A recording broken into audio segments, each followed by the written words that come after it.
Einstein, where'd you go now, boy?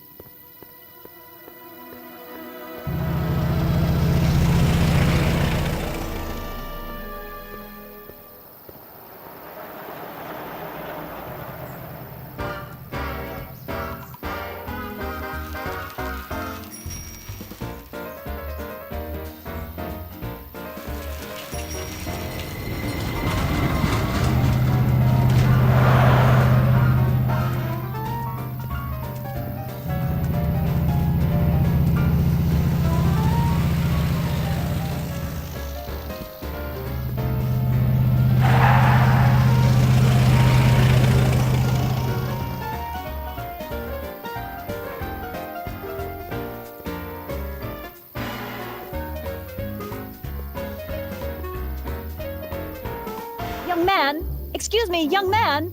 Who, me? You're the only man in the street, and I'm looking for a man-in-the-street reaction. Naturally, you know about the explosion that destroyed this illegal gin establishment. I read about it, yeah. What's your opinion of Carl Sagan, the stranger who single-handedly did what the law has been unable to do for 10 long years, namely, rid Hill Valley of the scourge of liquor?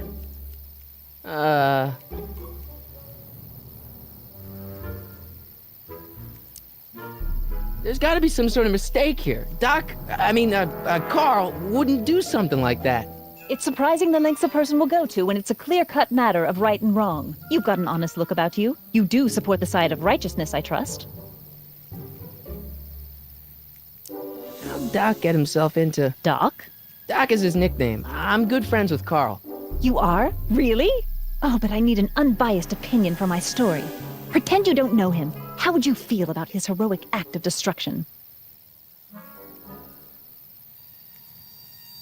Well, I'm not so big on bomb blasts. Yes, but this bomb blasted a speakeasy, the very symbol of lawlessness and corruption. You're all for cleaning up the town, aren't you? Do you have a message for the vicious gangsters who still roam these streets, no doubt plotting to corrupt our citizens with another den of booze, sin, and debauchery? Yeah, tell him, go ahead, make my day. Make your day what? Never mind. I'll play around with it and see if I can come up with something better. Mr... May I get your name? Yeah, it's...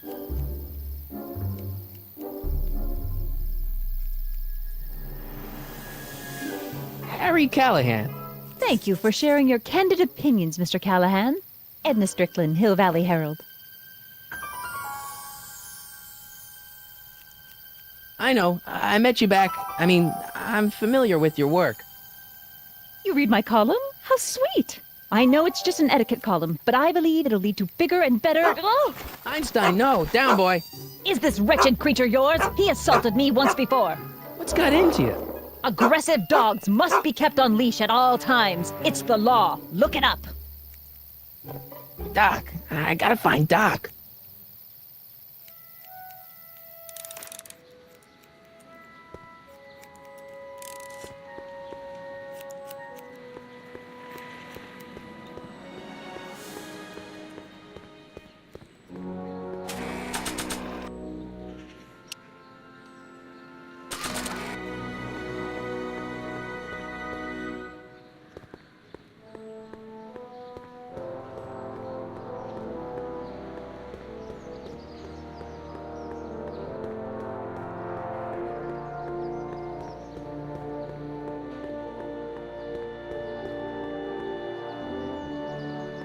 Doc! Marty! Doc! What are you doing here? You sent for me, Doc. I did? When? May 14th, 1986. 1980? The automatic retrieval system. Of course. I'd almost forgotten about that. So what's our plan for getting you out of here? Plan? We don't need a plan. We don't. Not in the slightest. The police picked me up for that speakeasy fire a couple of weeks ago, but the DA hasn't got a case. They're releasing me tomorrow morning. So basically, I traveled 50 years into the past to deliver your car? Sorry about that, but it's so wonderful to see you. We have a lot of catching up to do. Yeah, you might want to hold off on that, Doc. Great Scott! I'm going to be gunned down by gangsters on the steps of the courthouse. Why would they do that? Guess they didn't approve of my burning down their speakeasy. Very funny, Doc. Maybe now we should come up with a plan. A plan, right. But what?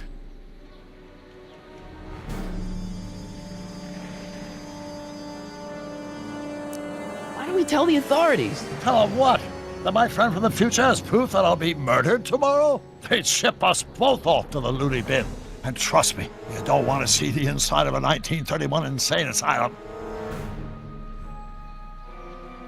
Why don't I take the DeLorean, go back in time before you were arrested, and stop you from getting caught in the first place? Don't even think about it. Without my unjust incarceration, the events that sent you into the past might never happen, resulting in a paradox of continuum-shattering proportions. Jeez, we've been back together for 5 minutes, Doc, and you're already talking about the end of the universe. I've missed that. Don't be ridiculous, Marty. I was only referring to the end of the universe as we know it. Hey, maybe I could talk to the gangsters. Tell them they're about to shoot the wrong guy. I don't think the criminals of this era are going to be very receptive to a complete stranger telling them that their secret assassination plan is misguided, do you? Why don't we try to tough it out? Now that we know what's coming, maybe we sneak it past the gangsters with a bulletproof vest or something. That might work with 1 or 2 bullets, but from the looks of this article, it appears that I'm going to be mowed down in a hail of Tommy gunfire that rendered the innocent stranger little more than a pulpy mass of bones and gristle. Who writes like that? According to the byline, one Edna Strickland. I should have guessed. Well, I suppose I could just get some dynamite and break you out of jail. No, that's far too dangerous. Not just to me, but to random innocent people in the past. The repercussions could be... That's it! What's it? My rocket-powered drill. You have a rocket-powered drill? Not yet. I haven't built it yet. You've lost me, Doc. Listen, a few months ago, my 17-year-old self sent in a patent application for a rocket-powered drill. I abandoned the project after I never heard back from the patent office, but the prototype should be nearly complete. Great, I'll just run back to your lab and... No, I said nearly complete. You'll need me to help you finish it. How the hell am I supposed to sneak a half-finished rocket-powered drill into your cell? Not me! 1931 me! Wait a minute, Doc. You want me to convince your 1931 self to build a rocket-powered drill to break you out of jail? Precisely!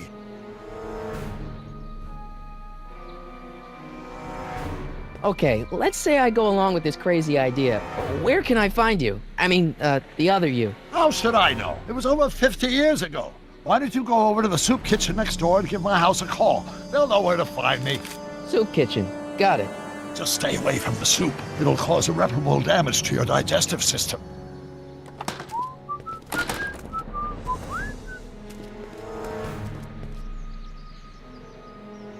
I guess I better get started. Don't worry, Doc. I'll get you out of here in no time. I'm not worried. Once you and my younger self put your heads together, you'll be unstoppable.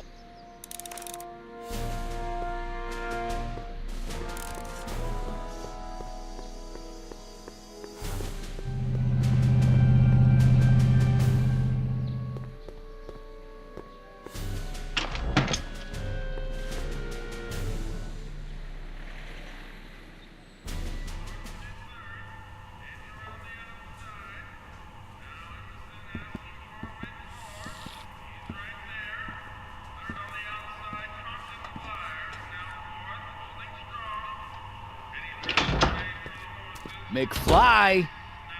Biff? Kid! Grandpa? That's Mr. Tannen to you, Artie. What are you doing out here? Well, I was getting kind of hungry, so I figured I'd come down here for some free soup. Just thought I'd come down for some soup.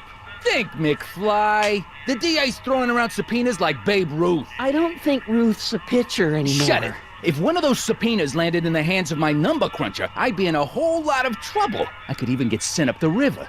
You wouldn't want that, would you?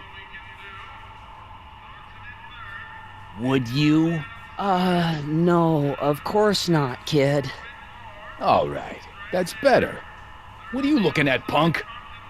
Keep your eyes on the soup, kid. Well, Well, what? what are you still doing here? Sorry, kid. I'll just run back to the safe house. You do that. And McFly, Yes? That hat's too flashy.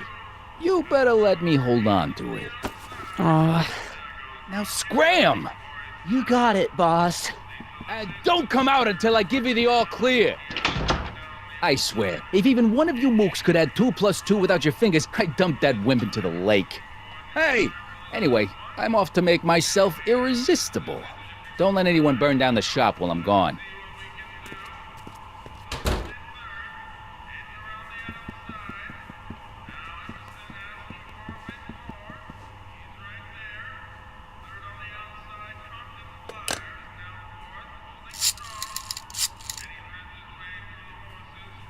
Brown residence?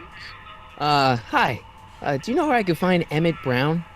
Young Master Brown is currently tending to his clerking duties at the courthouse. Who may I say is calling? The courthouse? Doc never told me he worked at the courthouse.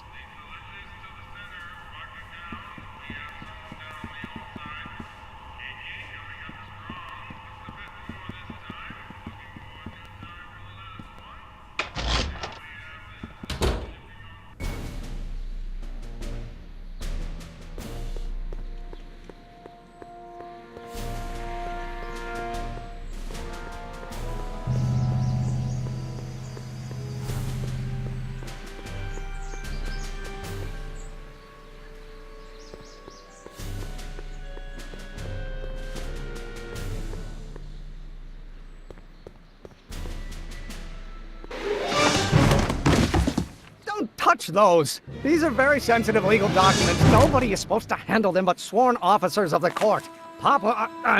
Judge Brown says so. Judge Brown? Doc. Nice to meet you. I'm Michael, Corleone. Emmett Brown. But I am a law clerk, not a doctor. Now please get out of my way. I have important business to transact. Naturally, H2A multiplied by the inversion of H has to come out less than fictitious value.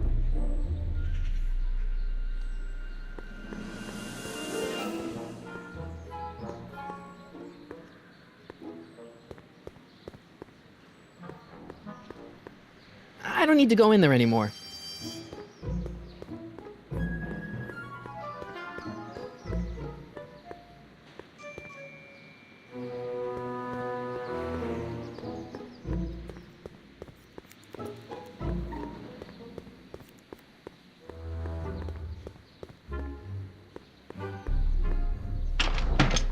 Hello? No solicitors!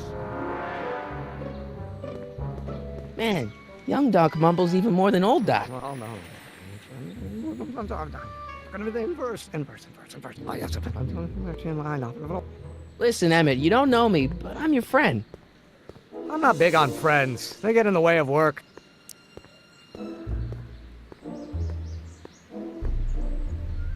Listen, I understand you're working on a new invention in your lab. Invention?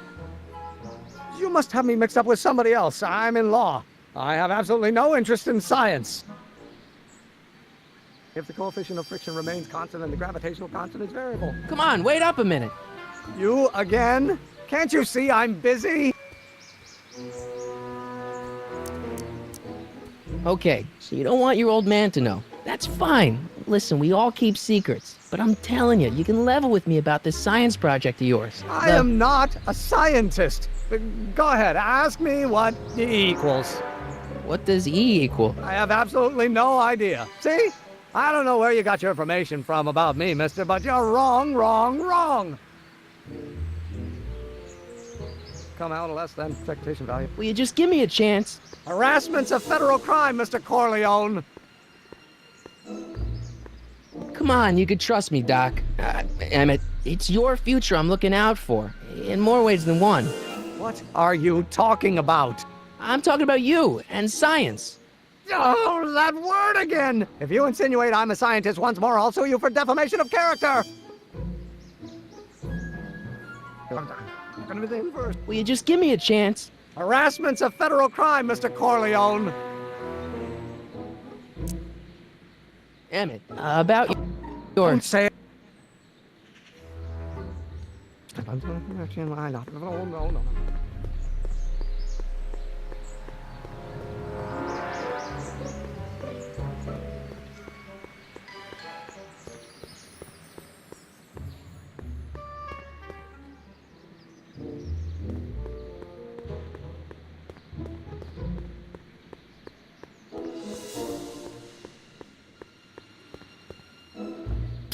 Doc! Morty, have you found my younger self yet?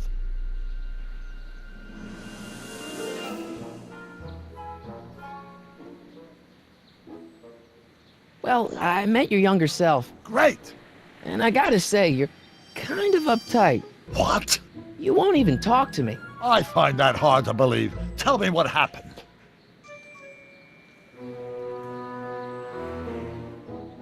I tried asking him about your rocket drill, but he says he's not a scientist. What? What? Father. What's he got to do with this? In 1931, I was still deathly afraid of my father discovering the truth about my scientific predilections, so I carefully kept them under wraps, practicing science at odd hours, away from his prying eyes. That sucks. It sucked a lot.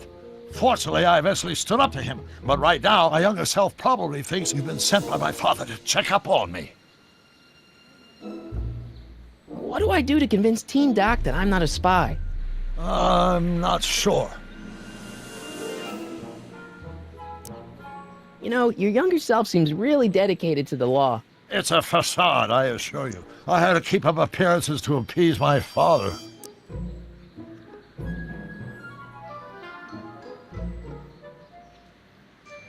Let's talk about your younger self's problems later. Okay, but don't forget we're on a bit of a deadline here.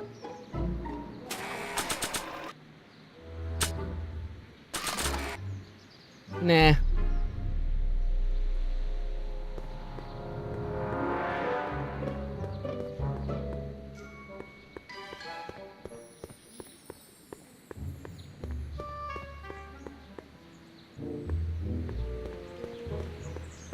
Today's expectation value, but only if the coefficient of friction... Will you just give me a chance? Harassment's a federal crime, Mr. Corleone.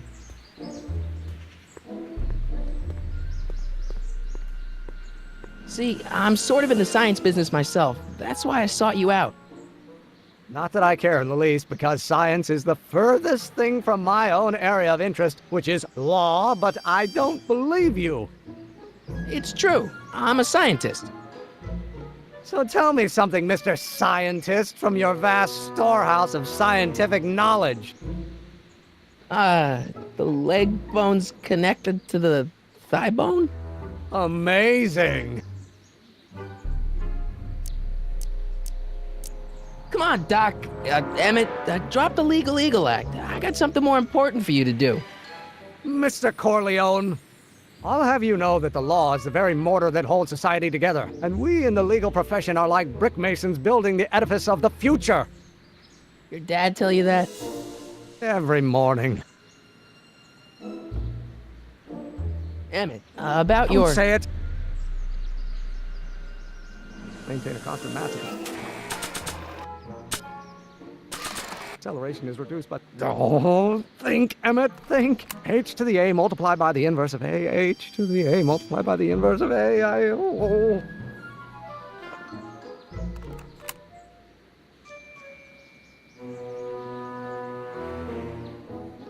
The inverse of a derivative of the speed relative to the speed of light.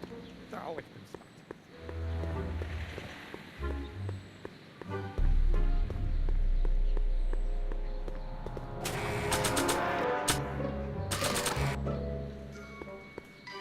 So, Doc, does this ring a bell? Don't think, Emmett, think. H to the A multiplied by the inverse of A. H to the A multiplied by the inverse of A. Good grief! Is that me? I sound so... Young?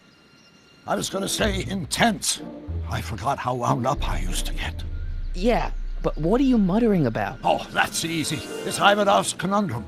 Just tell my younger self that H equals a Hamiltonian operator. Won't giving him the answer mess up the time stream? Only if it turns out that reality is actually nothing more than a holographic illusion created by the interplay of subatomic particles on a vast two-dimensional membrane.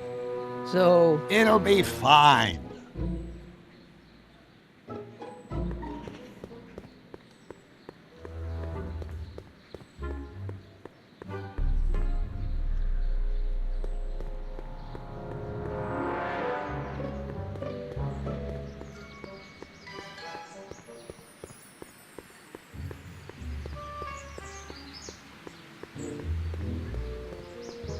less than expectation value of A, right? No. What am I missing here? Will you just give me a chance? Harassment's a federal crime, Mr. Corleone. Maybe H equals the Hamiltonian operator. What did you just say? I said maybe H equals the... Hamiltonian operator. Yeah! Great Scott! If H is a Hamiltonian, then H to the A multiplied by the inverse of H can only be the same as the expectation value for A. That's it! That's the solution to Ivanov's conundrum, the problem I've been wrestling with in my head all week! I'm sure you would have figured it out by yourself in a day or two. The way you figured out how to build that rocket-powered drill. Where did you learn so much about science? Well, it's like this. You know about my rocket-powered drill? Then there can only be one explanation. What? You're from the patent office! I confess I didn't quite know what to expect when I sent the paperwork, but I never expected this. Welcome! I'm at your service. What can I do for you?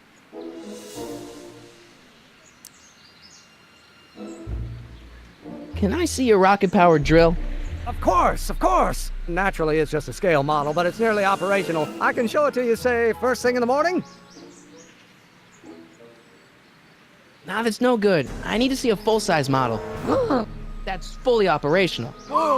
Tonight. Otherwise, we'll have to award the patent to a competing inventor, Dr. McCoy. It can't be done! I mean, it might be possible to construct a full-size working model in that time frame, but I haven't got the main ingredient for the fuel. I'll get it for you. What is it? 190 proof grain alcohol. And you know how difficult it is to get a hold of alcohol these days. Especially now that someone's blown up the speakeasy. And besides, there's no way I can get off work until I've delivered this subpoena. It's part of the investigation into the business affairs of Kid Tannen. Is it vitally important you see that rocket-powered drill today? Yes. Is it vitally important you deliver that subpoena today? Yes! Listen, I'll help you deliver it, and I'll see to it you get the alcohol you need. It'll help you get that drill finished by tonight. Deal? Deal. Here's the subpoena. I've got to subpoena my grandpa? Shh! It's Kid Tannen. Hey, I just saw him at the soup kitchen, yelling at Arthur McFly. I'm not surprised. Arthur does the books for his business. What kind of business? That's what the DA is trying to find out. Let's go talk to him. No! Why not? Kid Tannen can tell us where Arthur's hiding. Yeah, well, he can also have us fitted for a Chicago overcoat.